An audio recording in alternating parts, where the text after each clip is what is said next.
Hey, welcome back, everybody.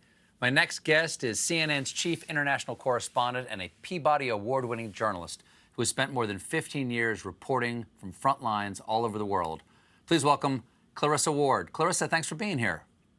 Thank you so much for having me. Especially being here from London, so it's the middle of the night. Thanks for staying up. Okay, I'm used to it. Now, you grew up both in the United States and the UK. And I watch, a lot of CNN, and I see you on there reporting from around the world. Sometimes you sound like an American, and in the middle of the sentence, it'll switch over and sounding British. Is that like a toggle you can switch, or just some words you can't get away from? I've tried over the years to refine it. I often say it's like being bilingual, but it's utterly useless because when I'm talking to people who are American, I'm totally American. But if you catch me on the phone with my father, I sound completely British. And I grew up in both places. So I tried to keep it streamlined on TV because I would be getting shot at and people were like, but where is she from? Is she Canadian? And I was like, people, focus, okay? I'm American. Just forget about all that other stuff. Well, so I'm another one of those people. Where's she from? What's her deal? You have interviewed jihadists. You've embedded with the Taliban. You've survived bombings. You've reported from countless war zones. After risking your life to try to bring the viewing public the truth about a situation, how does it feel to hear what you do for a living described by some corners of the internet and some quarters of politics as fake news? It's depressing. It's depressing, it's demoralizing, especially when you're on a front line somewhere risking your life to tell other people's stories. I also think it can be incredibly dangerous, not just for me and my colleagues as Western journalists, but also looking around some of the corners of the earth that I spend time, local journalists in countries where authoritarian regimes feel emboldened when former President Trump says that press is the enemy of the people or uses this sort of moniker of fake news. I think it can be incredibly dangerous. Those people might end up in prison or being punished for that. But more broadly speaking, Stephen, I think this is really ultimately, it's a rallying cry, okay? And it's time for journalists to roll up their sleeves and man up. And yes, okay, we can feel sorry for ourselves that this is being leveled at us, but actually this is a moment where we need to really step in and stand up here, because one of the greatest threats facing our society right now is the constant barrage of misinformation, disinformation that is readily being gobbled up, seemingly, by a growing number of people in the world. And that's a real threat. That is serious business. It's not just about people believing in lies, which is dangerous. It's about people no longer believing in truth. And once you have a society that no longer believes in truth, that is unable to distinguish between fact and fiction, that doesn't even agree that there is such a thing as truth, that society is uniquely vulnerable to totalitarianism. And it's not me saying this. Hannah Arendt wrote about this after the Second World War.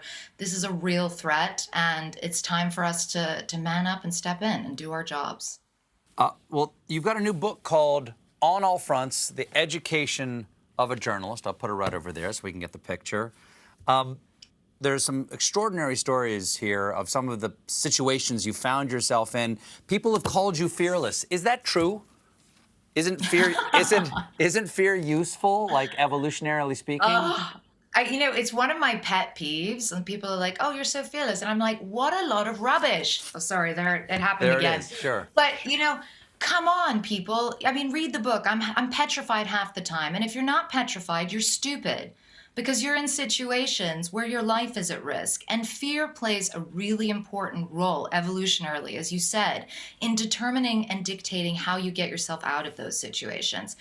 But yes, I feel deep fear. And that fear is an important reminder of the enormity of some of the stuff we're trying to do.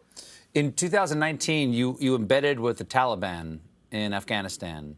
What was that experience like? I mean, as a woman in a society that holds women not as equal, even worse than that, almost as chattel property.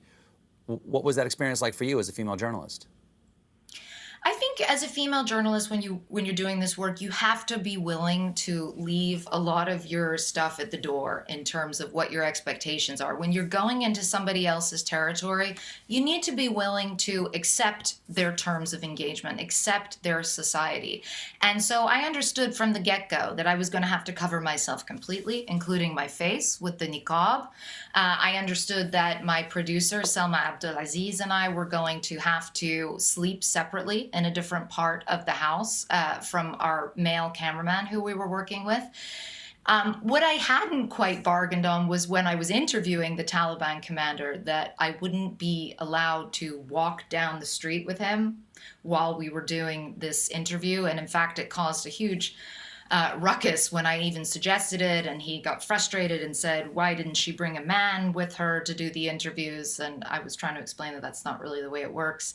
But I did it in the end, and I walked behind him as we walked down the street, and it didn't feel great, but at the same time, it illustrated the point that we were trying to show. I'm not interested in showing the world some sanitized, glamorized version of the Taliban. I want to show the world what it's really like. The only other thing I would say, Stephen, and this is the part that doesn't make it onto the news, and this is part of why I wrote the book, I had the most beautiful evening sleeping in the same room as all these women who are the wives of these various Taliban fighters and the children. And it's moments like that where you remember that people are people. And they're born into these societies, and they don't have a lot of choice or agency in that. And they're just living their lives and doing their best. And they treated us with great respect and great affection. And it was a really beautiful moment to be able to share with them when we have so little in common, no languages shared, very different values, understandings of the world. And I think that's important. We have to take a quick break, but we're right back with more Clarissa Ward.